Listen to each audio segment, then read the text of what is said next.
La decimotercera sesión del seminario de becarios del INA. En esta oportunidad tendremos a Paula Andrea Cartagena Tará como expositora. Nos va a hablar sobre los espacios de lazos infinitos.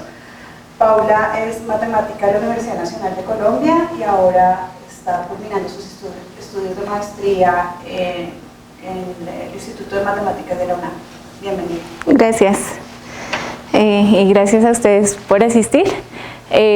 Bueno, yo les voy a platicar, como dice el título, de espacios de lazos infinitos y un poquito de lo que estoy trabajando en la tesis de maestría. Entonces, bueno, esta va a ser más o menos la estructura. Primero, si vamos a hablar de espacios de lazos, pues vamos a definirlos, qué son los espacios de lazos, qué propiedades interesantes tienen. Ya luego vamos a hablar de para qué sirven y por qué es importante saber cuándo un espacio es un espacio de lazos. Entonces vamos a ver la relación con teorías de cohomología y con omega preespectros. Y bueno, ya para finalizar vamos a hablar de, sabiendo ya que son interesantes de alguna manera, pues cómo vamos a identificar cuándo un espacio es espacio de lazos. Y pues para eso vamos a hablar de un concepto que es el operata. Y el principio de reconocimiento, que nos dice cómo es la caracterización de espacios de lazos. Entonces empezamos desde lo más básico. Tenemos un espacio topológico X con un punto base, que es un punto que elegimos destacado. En este caso lo llamamos X0. Y un lazo es una función continua del intervalo en el espacio que inicia y termina en el mismo punto. Entonces, pues como pueden ver, ¿cómo se señala acá? Ya. Pues es algo que da así como vueltitas y vuelve al mismo punto, ¿vale? También se puede ver como una función de la esfera en el espacio. Y pues hablamos del conjunto de lazos, simplemente pues como el conjunto de todas esas funciones. A este conjunto le podemos asignar una topología, y es la topología compacto abierta, y este conjunto con la topología pues vuelve a ser un espacio topológico, y que tiene también un punto base, que es un punto destacado, que es el lazo constante, el lazo que simplemente a todos los puntos del intervalo los manda en el puntico destacado.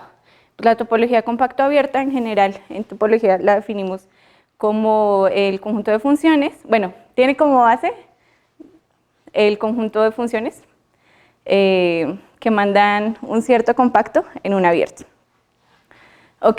Entonces, habíamos dicho que teníamos un espacio basado. Definimos su espacio de lazos, también es un espacio basado, entonces podríamos repetir esta operación. Entonces, así definimos los espacios iterados de lazos, que se definen como, bueno, el primer espacio de lazos pues es el que definimos antes, y a partir de n igual a 2 lo definimos como lazos del n-1, ¿vale? Y pues así como lazo se puede ver también como aplicaciones de la esfera S1, en el espacio, pues a mí también lo podemos definir el n espacio de lazos como aplicaciones basadas de la esfera Sn hacia el espacio.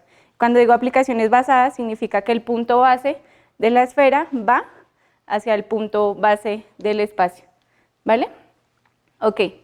Listo. Y esta asociación, pues es una asociación entre espacios topológicos basados, y esto define entonces un funtor.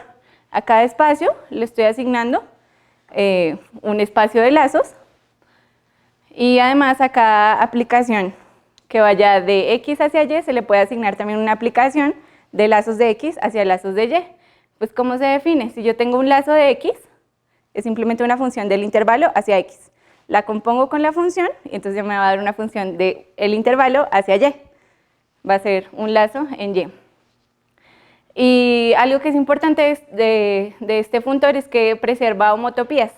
Entonces, si yo tengo dos funciones que son homotópicas, es decir, que son iguales salvo deformaciones, entonces sus lazos también van a ser homotópicos.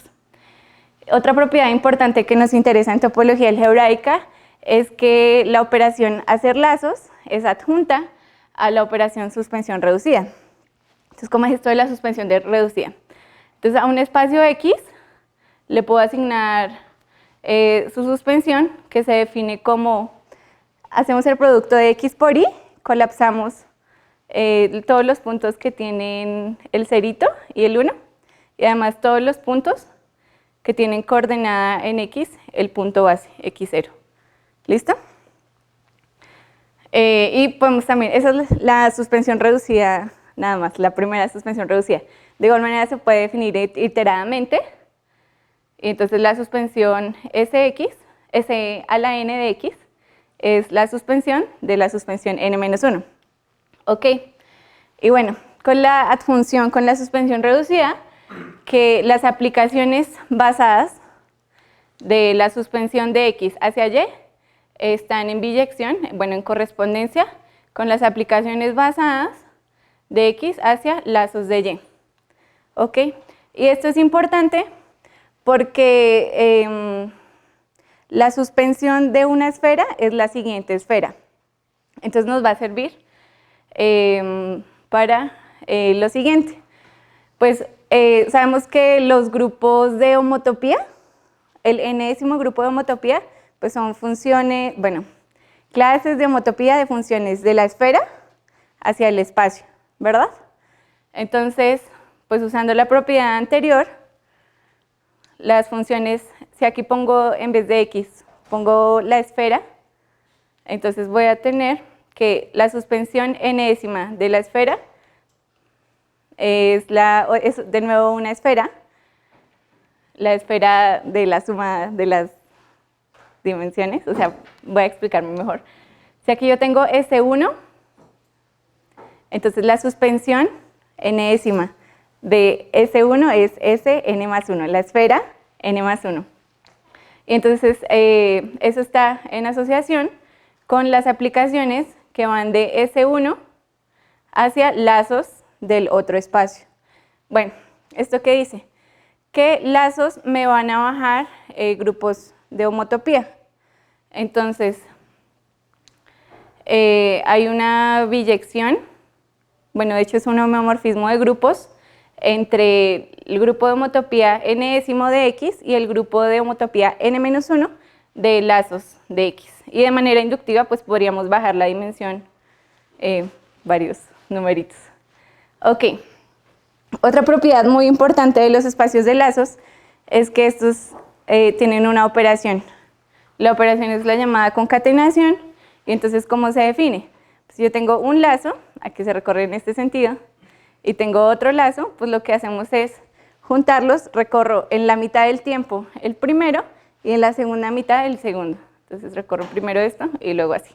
¿Sale? Aquí los puse separados, pero se supone que este es el mismo punto base, ¿no? Ok. Y así entonces se puede definir una operación que se llama concatenación.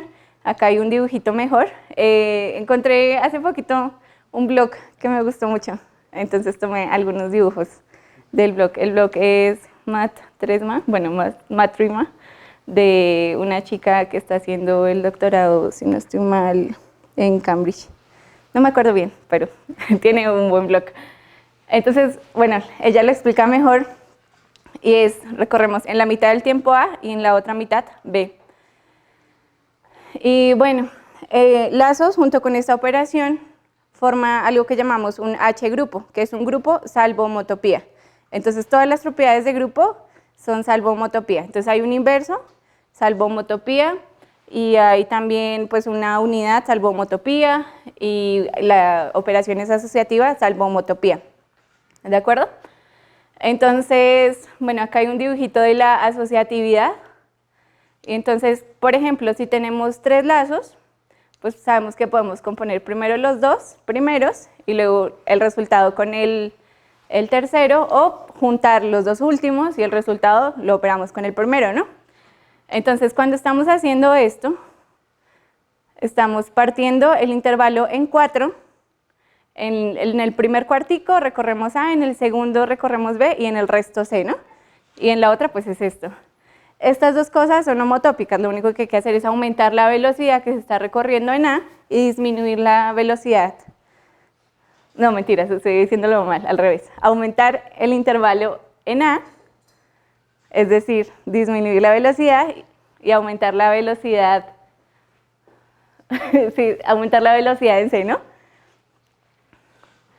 Y además, sabemos que cuando un espacio es lazos dobles, esto es conmutativo salvo homotopía. Y vamos a volver a esto después porque esto es importante cuando los vayamos a identificar.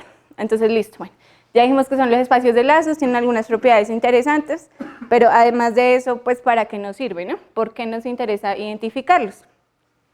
Entonces, para eso vamos a hablar algo más de topología algebraica y vamos a hablar del concepto de los espacios de Eilenberg-MacLane y los omega preespectros.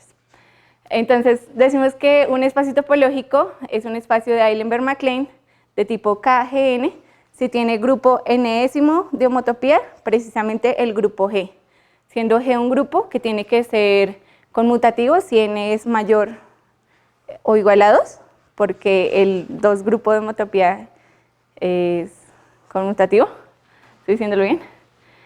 Y además, cuando n es igual a 0, también existe un espacio topológico, y este espacio topológico es el grupo junto con la topología discreta, porque el pi0 lo que nos mide es las componentes conexas del espacio. Entonces, pi0 del grupo con la topología discreta, pues es precisamente el grupo. Ok, y pues siempre se puede definir un espacio de Eilenberg-MacLane que sea complejo CW. Estos complejos CW son importantes para la topología algebraica porque se comportan bonito, digámoslo. Y que pues también tenemos que cuando es un espacio de Eilenberg-MacLane que es complejo CW, su tipo de homotopía está únicamente determinado por G y N. ¿Qué significa eso? Que si hubiera otro Eilenberg-MacLane de este mismo tipo, son homotópicamente equivalentes. Entonces, sabemos que un espacio de Eilenberg-MacLane G n+1, pues tiene que satisfacer que su grupo n+1 de homotopía es G y en el resto tenemos 0. Entonces, como sabemos que lazos tiene pues la relación que baja grupos de homotopía, entonces lazos de KGN tiene esta misma propiedad, pero en n-1, perdón, en n, si aquí era n+1, aquí es n. Entonces, de nuevo, lazos de KGN+1 es un KGN, porque cumple que el único grupo de homotopía no trivial es el n-ésimo, ¿vale? Entonces, pues formalmente decimos que hay una equivalencia homotópica débil, es decir, los grupos de homotopía son iguales o son isomorfos entre KGN y lazos del n+1. Entonces, así tenemos una sucesión de manera que este es homotópico a lazos del siguiente, este es homotópico a lazos de este, y así, ¿no?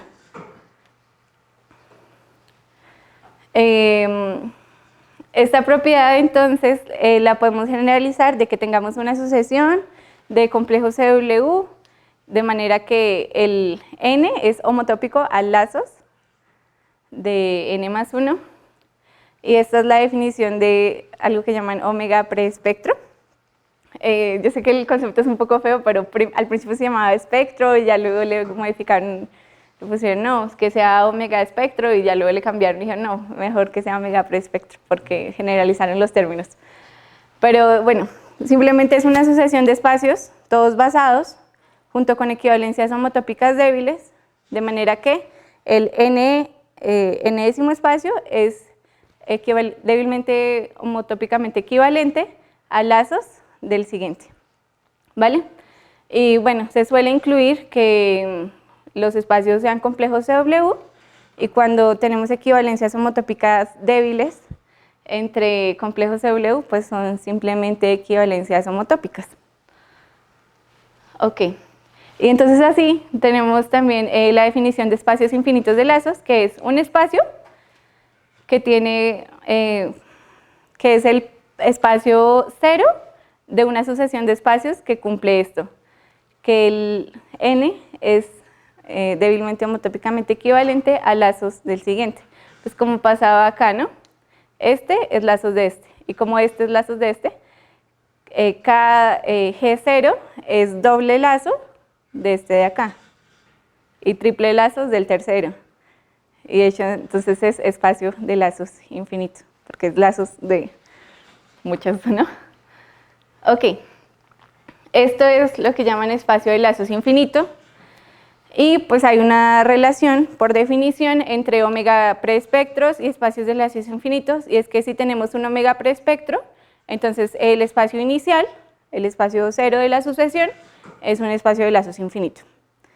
Ok, y estos omega preespectros tienen una relación con teorías de cohomología. Entonces esto se ve empezando desde cohomología singular, y es que la cohomología singular de un espacio se puede ver como las clases de homotopía del espacio, más bien, las clases de homotopía de funciones que van del espacio hacia el Eilenberg-MacLane de la dimensión correspondiente. Ok, y bueno, para quienes saben de topología algebraica, la cohomología singular es solo una de las tantas teorías de cohomología que existen. Una teoría de cohomología, si lo queremos decir simplemente, es una asociación, bueno, un funtor entre espacios y grupos que cumple ciertas propiedades, ¿no? Pues que son que haya una sucesión exacta larga de grupos de homotopía, que, bueno, que sea funtorial, que haya algo que llamamos el isomorfismo de suspensión, que se comporte como se comporta la cohomología singular. Ok, y entonces cada omega preespectro define una teoría de cohomología reducida, la definimos de la misma manera. El enésimo grupo de cohomología de un espacio X es el conjunto, que en realidad pues viene a ser grupo, de clases de equivalencia, salvo homotopía, de funciones de X hacia el enésimo espacio, y los isomorfismos de suspensión tienen que ir de la cohomología n+1 de la suspensión de X hacia la cohomología n de X, y vienen dados pues por una cierta asociación. Vale, entonces tengo que cada omega preespectro me define una teoría de cohomología reducida, y también tenemos pues el inverso, y es que una teoría de cohomología con ciertas características que está definida en la categoría de espacios CW y conexos, CW basados y conexos, y tiene que satisfacer el axioma de la cuña. Que toda teoría de cohomología con esas características también define un omega preespectro. Este es el teorema de representabilidad de Brown que probaron en el 62. Entonces tenemos esta relación entre espacios infinitos de lazos. Por definición, cada espacio infinito de lazos tiene detrás una sucesión de espacios, o sea, tiene un omega preespectro. Y el espacio inicial de esa sucesión pues es un espacio infinito de lazos, ¿vale? Y también tenemos una relación que va y viene entre teorías de cohomología y omega preespectros, que es las que les mostré anteriormente, la de Brown, y la que nos dice que que un omega preespectro define una teoría de cohomología fue dada por Whitehead. Ok, entonces aquí les voy a mostrar unos ejemplos, y aquí tienen ejemplos estrellita, porque como que hay que tener cierto cuidado en estas pruebas. Pero bueno, empezamos con la primera, que es que si tenemos la teoría de cohomología singular, la que trabajo usualmente, esta pues está dada por el espectro, omega preespectro en realidad, de los espacios de Eilenberg-MacLane. También usualmente tenemos la teoría K, real y compleja, y su omega preespectro es llamado KU y KO. Bueno, aquí les decía que había una estrellita, y es porque los omega espectros son sucesiones que van de 0, se tiene un espacio 0, un espacio 1, hasta infinito, ¿no? Pero estas teorías K tienen en realidad también valores en los negativos, es decir, existe un K-1 de un espacio. No es solo Kn, sino también K negativo. Entonces, por eso les digo que aquí hay que tener cuidado. Pero también existe una modificación de la teoría K, y es la teoría K conectiva, que en realidad solo tiene valores para los enteros. Y sus respectivos omega espectros se llaman Ku y Ko. También tenemos la homotopía y cohomotopía estable, que son teorías de homología y cohomología en realidad, aunque tenga el nombre homotopía. Y pues el nombre es el espectro de la esfera. Y de igual manera tenemos el bordismo y cobordismo, cuyo espectro es el espectro de Thom.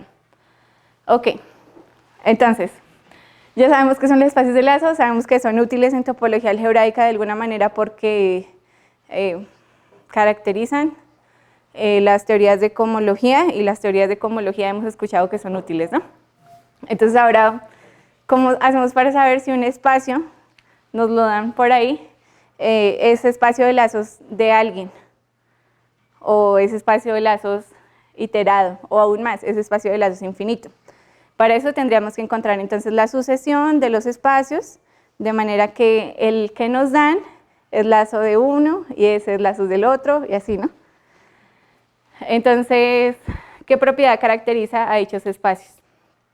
La respuesta a estas preguntas fue dada por primera vez por Stachev en el 63, y él definió algo que llama los espacios a infinito para caracterizar espacios de lazos, lazos una vez, ¿no? Y luego Borman y Vogt presentaron un principio de reconocimiento para lazos infinitos, y lo que yo estoy estudiando en la tesis es el principio de reconocimiento de Peter May, que presentó él en el 72 en el libro The Geometry of Iterated Loop Spaces. Entonces, ¿cómo lo hicieron? Pues para eso tenemos que fijarnos en algo en particular que tienen los espacios de lazos, y es esta operación de composición. Entonces, por ejemplo, cuando tenemos 3 lazos, pues los podemos componer de 2 maneras diferentes, ¿no?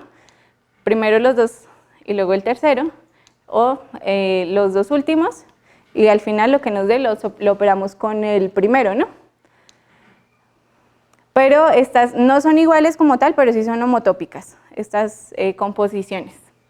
Entonces, pues lo que uno hace es, ir aumentando acá homotópicamente la velocidad con que estoy, aumentando el intervalito de A y disminuyendo el intervalito de C, ¿no? Y en ese proceso, en algún punto, pues los 3 van a estar en 1/3 del intervalo, ¿de acuerdo? Entonces, estos 2 puntos los conecto si son homotópicos, ¿vale? Los punticos son entonces las diferentes composiciones, y los vértices son, bueno, se pone un vértice si hay una homotopía entre ellos. Eso es cuando tenemos 3 lazos. De nuevo, estos dibujos son del blog que les contaba, que me parece que sus dibujos son muy buenos y son bien ilustrativos. También cuando tenemos 4 lazos, pues entonces ahí ya tenemos 5 formas diferentes de componer lazos, y pues también tenemos las homotopías. Entre esta forma, no sé si alcanzan a ver, y esta, pues hay que cambiarle, ¿no? Y esta línea, pues es la homotopía. Y bueno, se pone una línea cada vez que hay una homotopía, y pues en el interior está en donde todos tienen 1/5 del intervalo, ¿sale? Eso es cuando componemos 4 lazos. Cuando componemos 5 lazos nos sale una figura como esta, y es que hay 14 formas de componer 5 lazos y todas son homotópicas, ¿vale? Entonces sale este dibujito. Y bueno, entonces esta fue la idea de Stachev. Entonces él definió, pues entonces, K2 lo puso como un puntito, K3 como la línea que veíamos, K4 como el pentágono, K5 esta figura que seguramente tiene nombre pero no me lo sé, y así, ¿no? Entonces decimos que un espacio X es un espacio de lazos sí, solo sí cuenta con una acción del operand de asociaedros. Entonces, bueno, ¿qué significa esto? Esta sucesión de espacios, y obviamente va a continuar para K6, K7 y así con las diferentes formas de componer n lazos, caracteriza a los espacios de lazos. Entonces, cuando un espacio es de lazos, existe una aplicación de Kn en endomorfismos de X con N. Esto es aplicaciones que van de X a la N hacia X, ¿vale? Y entonces hay un sí, solo sí. Entonces estoy pasando de saber que un espacio es un espacio de lazos, que es algo muy topológico, que tal vez es muy complicado de entender porque cada lazo se vuelve un punto en el espacio de lazos, entonces puede que sea un poquito difícil de visualizar, y lo estoy pasando más a algo geométrico y algebraico, que es una acción. Ok, entonces esto fue lo que hizo StackHFN63, pero esto es solo para espacios de lazos, el primer espacio de lazos, y entonces ahora hablamos de espacios iterados y espacios infinitos. Y para eso vamos a hablar del operand de cubitos, que fue el que definió May. Entonces, ¿cuál es la idea de todo esto de lazos? Pues cuando yo, por ejemplo, tengo 4 lazos, pues puedo componer estos 2 lazos, los meto en uno solo, estos 2 los meto en otro y luego opero lo que me quede, ¿no? O puedo estos 2 y luego el segundo, lo que me dio con el tercero y lo que me dio con el cuarto, ¿no? Entonces, aquí lo que estoy haciendo es como meter varios intervalitos en uno solo. Y entonces de ahí viene la idea del operand de cubitos, que lo que dice es que, vamos bien, que si tenemos, si y n representa el n cubo unitario y jn su interior, entonces un cubito, un n cubito, pues es una forma de meter el interior del cubo en el interior del cubo con ejes paralelos. Cuando digo con ejes paralelos me refiero a que es algo como esto, ¿no? Entonces esto es un n cubito, bueno, un 2 cubito, esto es otro 2 cubito, 2 cubito, 2 cubito, ¿no? Y también puedo definir el operand de n cubitos como, bueno, se define Cn de j como el conjunto de j tuplas de n cubitos cuyas imágenes son ajenas 2 a 2. Entonces, pues esto es como el dibujito. Estoy metiendo 5 cubitos en uno solo y los puedo dibujar en uno solo precisamente porque las imágenes son disyuntadas 2 a 2, ajenas 2 a 2. Que no. Ajá. Ok, y como pues las copias son ajenas 2 a 2, las imágenes son ajenas 2 a 2, pues una j tupla de n cubitos lo puedo ver como una aplicación de j a la n, j veces, hacia j a la n. Y entonces pues le vamos a dar la topología de subespacio de espacios de funciones. Y pues en este caso tenemos un elemento de C, 2, 5, o sea, 5 cubitos, 2 cubitos metidos en uno solo. ¿Vale? Estos son 2 cubitos porque son de dimensión 2, ¿no? El cubo de dimensión 2. Y estoy metiendo 5 en 1. Ok, entonces para que sea un operand le tenemos que asociar una operación que es una que llamamos la composición. Y entonces, pues esta es la definición formal. Si yo tengo una K tupla de n cubitos y una JS tupla de n cubitos por cada s, entonces voy a hacer una composición de la siguiente manera. Tengo acá, primero le hago la suma de los últimos y luego eso lo compongo con c. Eso se ve mejor visualmente. Entonces, por ejemplo, aquí yo tengo 3 tuplas de 2 cubitos, una tupla y una tupla, y lo voy a mandar a 5 tuplas. Entonces, esta es mi 3 tupla. Entonces, como yo tengo 3 tuplas, voy a necesitar 3 elementos acá. Y lo que voy a hacer es simplemente, en el primero voy a poner lo que está acá. En el segundo pongo lo del segundo. y en el tercero pongo lo del tercero, ¿vale? Entonces me quedaría algo como lo que tengo acá, en el primero, en el segundo y en el tercero, ¿sale? Y entonces ahí tengo 5 cubitos metidos en uno solo, que sería pues como la composición. Esto lo puedo hacer pues obviamente para todas las dimensiones, y entonces esta es una operación que es asociativa. También puedo definir una acción del grupo. Sí. ¿Es algo homotopía o es como? Esa sí es asociativa como tal.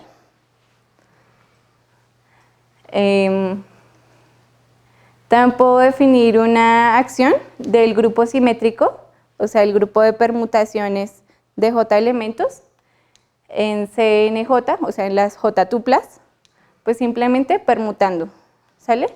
Entonces, por ejemplo, aquí tengo 4 tuplas, o sea, 4 elementos, y pues lo permuto simplemente como me dice la permutación. Al primero, pues pásalo a que sea el tercero.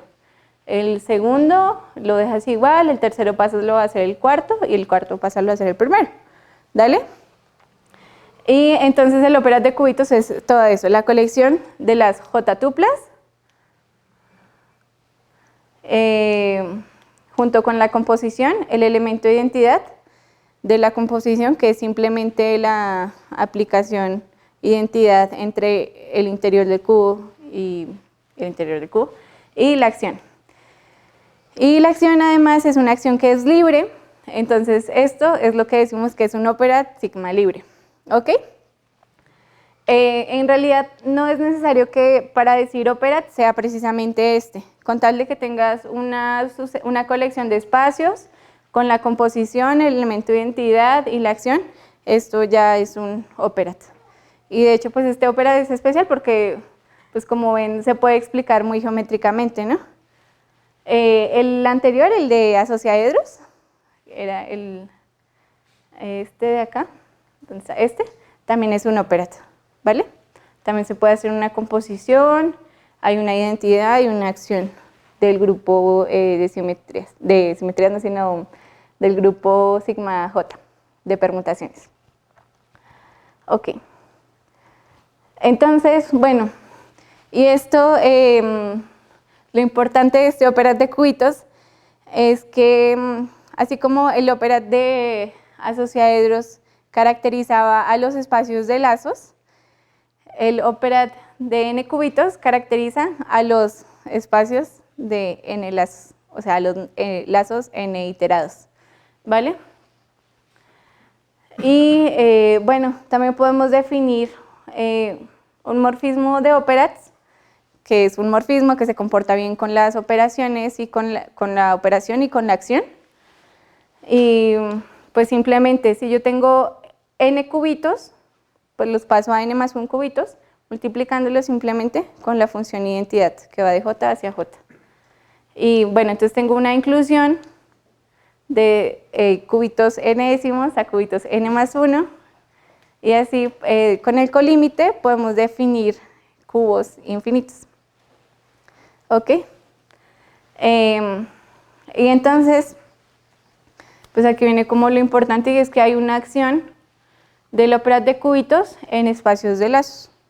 Y entonces, si yo tomo un espacio topológico y estoy considerando a su espacio de lazos n décimo, entonces existe una acción libre del operat de n cubitos en el espacio iterado de lazos. Es decir, existe una aplicación que va de las j tuplas en lazos a la j, perdón, j tuplas por lazos a la j en lazos, en décimos.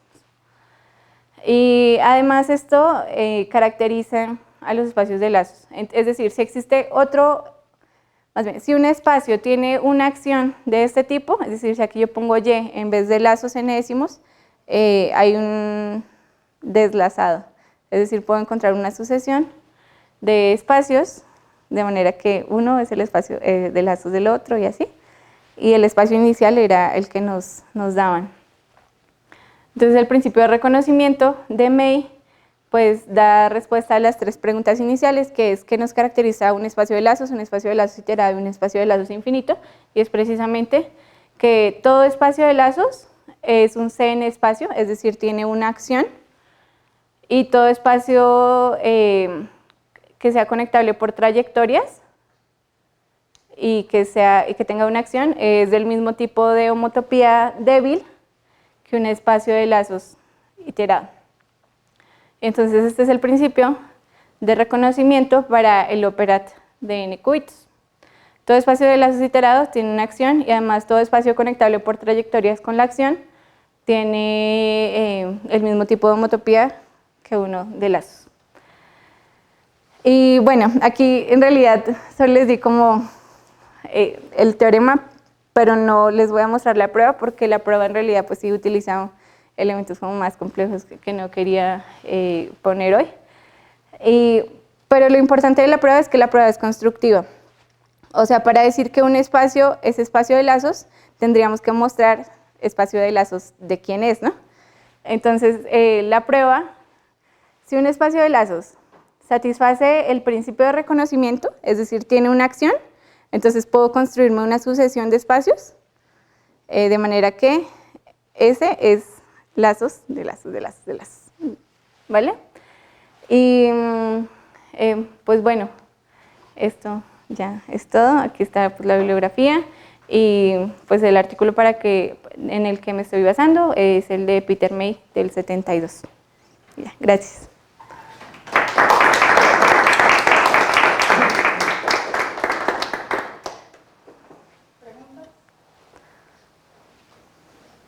¿Podrías dar algún ejemplo así sencillito? No. O sea, que un espacio que no sepamos a priori que es de lazos. Es que en realidad, ¿sabes qué pasó? Que este principio de reconocimiento no tiene un ejemplo así muy sencillo. O sea, porque los ejemplos sencillos ya se sabían que eran de lazos. Entonces, no, en realidad no hay un ejemplo tan sencillo como uno creería. Y entonces, pero sí existe. Sí, pero son tomando espectros de teorías de cohomología conectivas. La verdad no es un ejemplo sencillo y no me lo sé bien. Sí. Pero entonces, sí hay cosas que no se sabían antes que eran de lazos. Ajá, sí, pero no son, o sea, los sencillos ya sabían que eran de lazos como constructivamente. Sí. Bueno, no sé si tú te preguntas si un espacio tiene una acción de un grupo, pues según yo hay obstrucciones, ¿no? Que puedes checar a ver si no hay algo parecido, como obstrucciones para que exista la... Porque el teorema, o sea, lo caracteriza, pero es como inservible, porque pues te está cambiando una pregunta, más bien está haciendo una pregunta muy abstracta, medio concreta, pero es inevitable, ¿no? Es como, pues prueba que esa madre tiene una acción. Ajá. Sí, ese es uno de los problemas de ese principio de reconocimiento. Entonces lo que hicieron después fue cambiar el operat de cubitos por el operat de isometrías de Rn. Y entonces cuando hablamos de isometrías de Rn, como que sí se puede ver más fácil cuando hay una acción. O de hecho este teorema también lo usan para calcular otras cosas que necesitan en topología algebraica, que son operaciones de homología. O sea, más bien, lo que voy a decir, las aplicaciones no son tan directas. Las aplicaciones no son tan directas. Y, por ejemplo, ¿sabes cuál es el espectro que te da la teoría compleja, por ejemplo? ¿La compleja? Pues sí, lo que hace uno es tomar el grupo U. Tenemos el UN, ¿no? Que es el de las matrices en los complejos, ¿cómo? Unitarias, ajá, ¿no? Y entonces podemos meter, por ejemplo, UN-1 en UN, simplemente a la matriz. Por ejemplo, si tenemos una matriz unitaria, le ponemos acá, ¿no? Eso es una inclusión del UN en el UN más 1, o bueno, como lo quieran ver. Entonces se puede definir el colímite y eso nos da el grupo U, ¿vale? Y entonces se define el KU, que lo que hacen es, hallan el espacio clasificante, el BU, y luego lo multiplican por Z, si no estoy mal. ¿Sí estoy bien? La vez pasada lo vimos en clase, ya se me olvidó. Y entonces, bueno, este es uno importante porque se puede ver que el dos lazos de U es... U es el colímite. Ajá. Sí, los segundos lazos de U son homotópicamente equivalentes a U. Entonces de ahí viene el teorema de periodicidad de Bott. Ajá, es que justo para allá iba, o sea, como que y en el principio de reconocimiento puedes reconocer esa periodicidad de alguna manera.